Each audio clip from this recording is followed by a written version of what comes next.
Many of the people you will be providing support for require assistance with personal hygiene and bathing. As a support worker, it is important that you respect the rights and dignity of the person you are assisting. It is also important to allow the person as much independence as possible and as much choice as possible during personal hygiene. Bathing is necessary to clean the skin, prevent skin breakdown, and it stimulates circulation and encourages the exercise of body parts. When assisting, you will have the opportunity to make assessments and observations about the physical and mental well-being of the client. There are many different ways to provide personal hygiene to a person. Each person's individual needs are described in their care plan, along with the level of assistance required for them. This can range from total care, in which you provide complete care to a person, or assisted care. It is important to follow the person's care plan to ensure a safe and comfortable experience for them. The first step is to determine the type of care you will provide. With a complete bed bath, you will be washing the person's entire body from head to toe.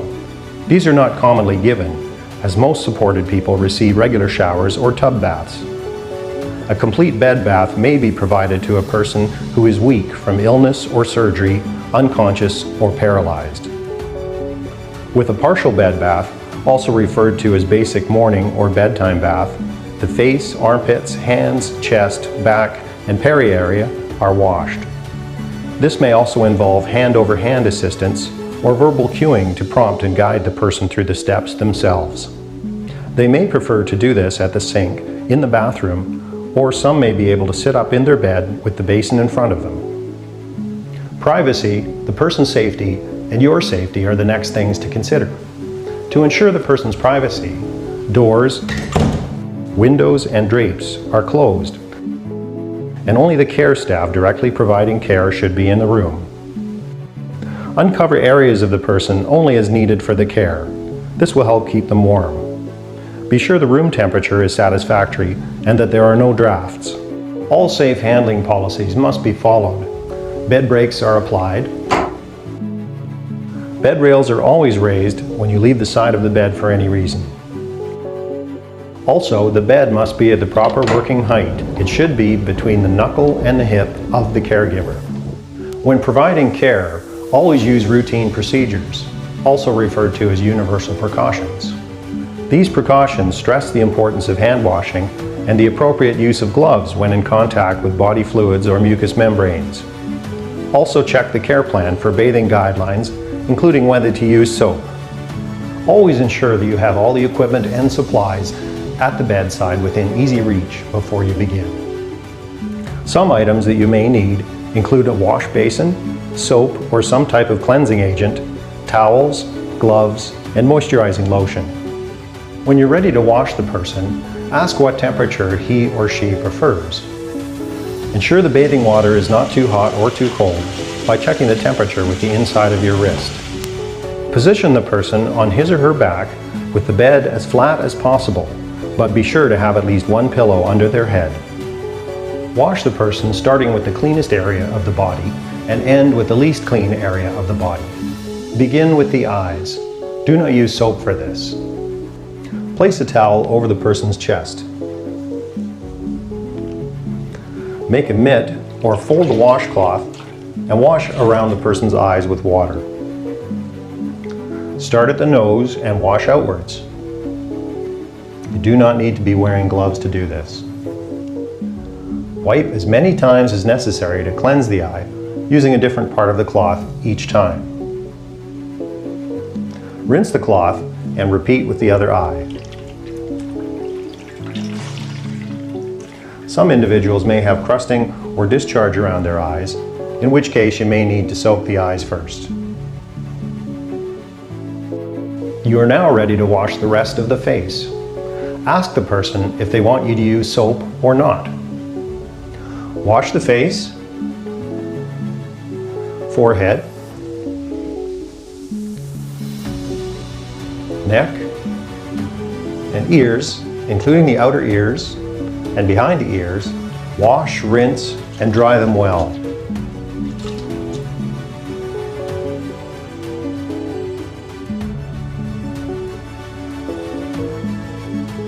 Be sure to always pat dry. Rubbing can cause irritation or skin damage. It is important that we encourage the people we are supporting to be as independent as possible. The care plan will tell you how to set the person up in order for them to participate in the care. Many people will sit up in bed with the basin in front of them, or stand by the sink with the support worker standing nearby. Always give clear and concise directions to the person supported in order to facilitate the care. You can also put your hand over the supported person's hand to physically assist with the task. Once the face is washed and dried, remove the person's garments without exposing him or her unnecessarily. Using a wet, soapy cloth, wash the person's armpit and chest, starting at the far arm. Be sure to wash under the breasts on women. Expose only the areas that you are washing.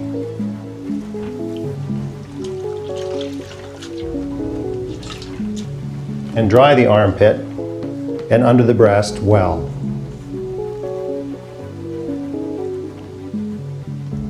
Apply deodorant at this time if the person wears it. Repeat on the closer side. There are a number of ways to wash hands. You may be able to give the person the face cloth and have them wash their own. You may place a wash basin on the bed on a towel and have the person soak his or her hands in the water while you wash and dry the hands. You may actually wash the hands yourself with your own hands and then rinse and dry them off. Be sure to dry the hands well, especially between the fingers. Always clean the nails. Use a nail brush as needed. If the person is frail or not feeling well and you don't want to move them around too much, or if they prefer, you may do the front pericare before washing their back. When doing the pericare first, change the water and replenish your supplies before washing their back. Also, change the water anytime it becomes too cold or soapy. When replenishing your supplies, make sure the person is warm with blankets on and safe with the bed rails up. If you wash the back before starting the pericare, it is possible to use the same basin of water for the entire wash, as you are adhering to the principles of washing from cleanest to least clean area. To clean the back, begin by rolling the person over away from you. Place a towel lengthwise on the bed to prevent soaking the bed. Wash, rinse, and dry the back, starting at the nape of the neck and working down towards the buttocks. Apply lotion at this time, if directed to in the care plan. Perineal or pericare involves cleaning the genital and anal areas. These dark, warm, moist areas are ideal for the growth of microbes. Regular pericare prevents infections, odors, and promotes comfort. Allow supported persons to do their own pericare, if possible. Some may need assistance and supervision with this. Be sure to use language that the person understands, as not all people will know what a perineum is. Most individuals understand what private parts are. Keep the terms tasteful and professional. Follow standard procedures or universal precautions, and wear gloves while doing pericare. Work from the cleanest area to the least clean area. The urethral area is the cleanest, and the anal area is the dirtiest.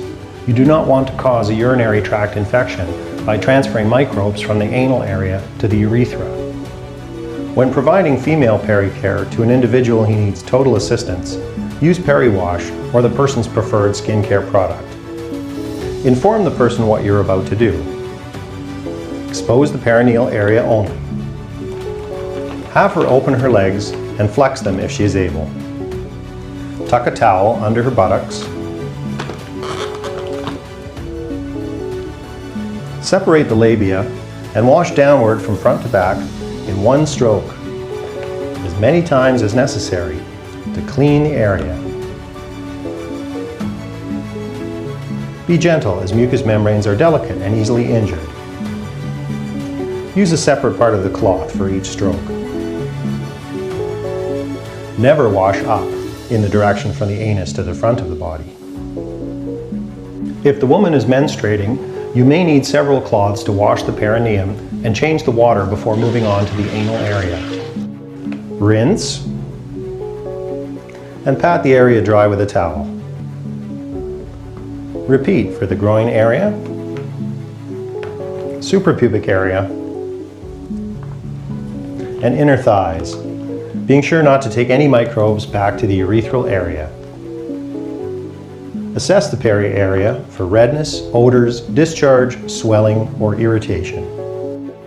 During all bathing care, you will be assessing the person's body for the following: color of skin, dry skin, skin temperature, swelling of feet or hands, location and description of rashes, bruising or open areas, redness, particularly over bony prominences, drainage or bleeding from wounds or body openings, complaints of pain or discomfort. After you finish bathing the vaginal area, you are ready to bathe the rectal area. First, assist the person to roll over, facing away from you. Tuck a towel under the individual. Separate the buttocks and clean the rectal area by wiping from the vagina to the anus with one stroke.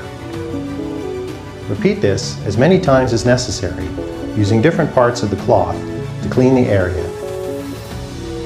Remember, never wipe from the anus to the vagina. If the individual has been incontinent, you may need to use several cloths. Rinse the area well and pat dry. Assist the person to roll back over.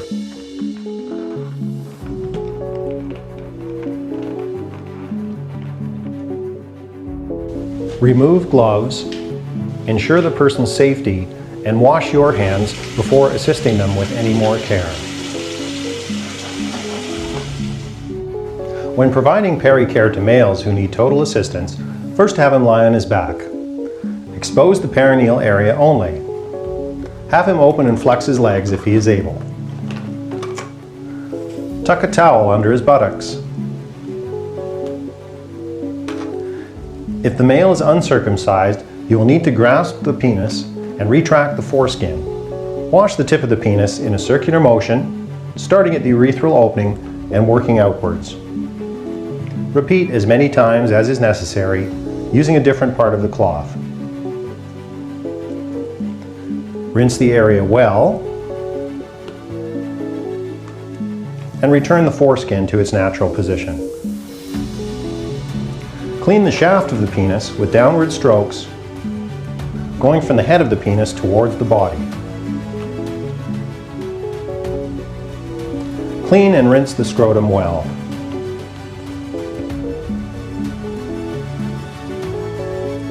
Observe the area for redness, irritation, especially in the skin folds.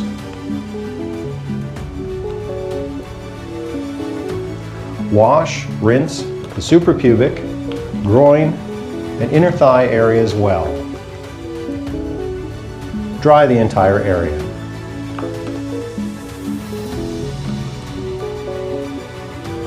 Now that you have completed the groin area, continue washing the rectal area.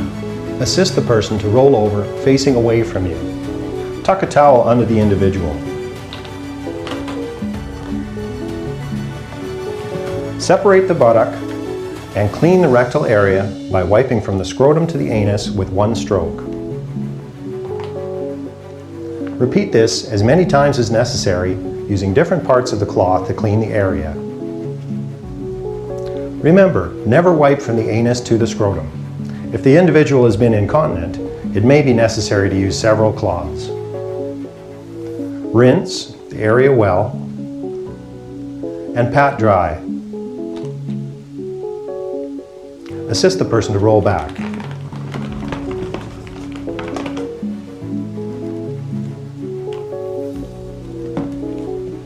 When peri-care is completed, separate the soiled towels and linens according to the policies at your workplace. Empty and wash the basin.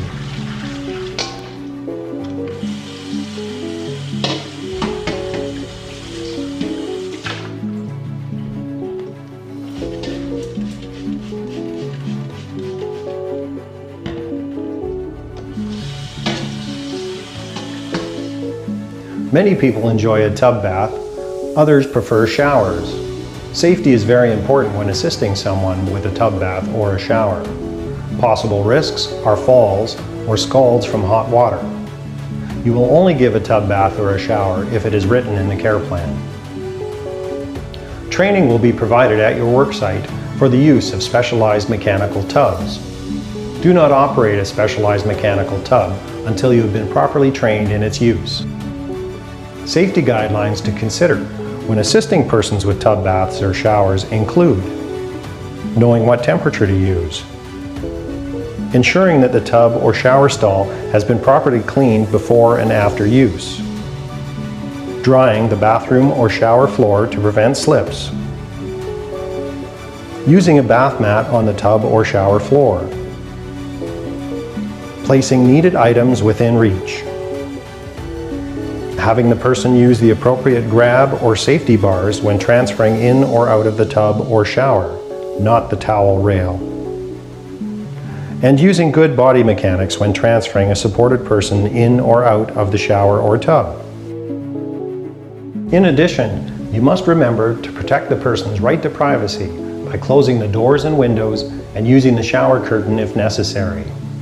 Remember, always allow the individual to be as independent as possible. The care plan will guide you by informing you of how much assistance the person requires and, if indicated, how to transfer them. For a person to be seated comfortably and safely throughout a shower, you may be required to assist the person into a shower chair.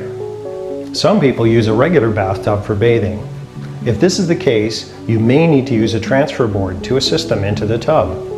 When assisting a person with a weak side into the bathtub, be sure that he or she gets into the tub with the weak side leading. Although it is usual for a person with a weak side to lead with the strong side, in the case of bathtubs, the opposite is true. After a bath, a person may feel tired or weak and will need to use his or her strong side to lead when getting out of the tub. This ensures the person's safety. Help the person dry off after the bath. With females, dry under the breasts first. With all persons, continue with the skin folds, then the perineal area and between the toes. Help the person to dress and put on footwear. Assist the person to return to their room if needed. Many women shave their legs and underarms. Legs and underarms are shaved after bathing when the skin is soft. Use soap or shaving cream for lather. Follow routine procedures or universal precautions and wear gloves when shaving a person. Follow the care plan for the type of razor used. First, collect shaving items and bathing items as needed. Hold the skin taut and shave downwards. Do not rinse off the razor in the bath water. Instead, use a basin or some other kind of container.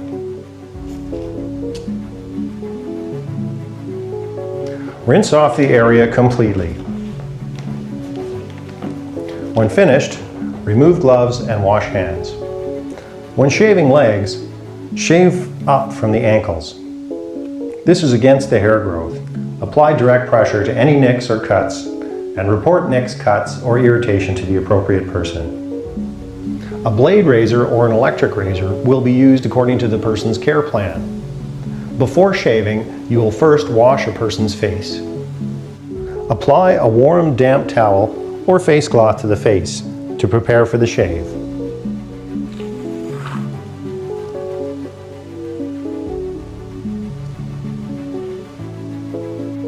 Hold the skin taut with one hand. Shave in the direction of hair growth and use shorter strokes around the chin and lips. Rinse the razor often and shake off excess water and lather. Wash off remaining shaving cream and dry face and neck with a towel.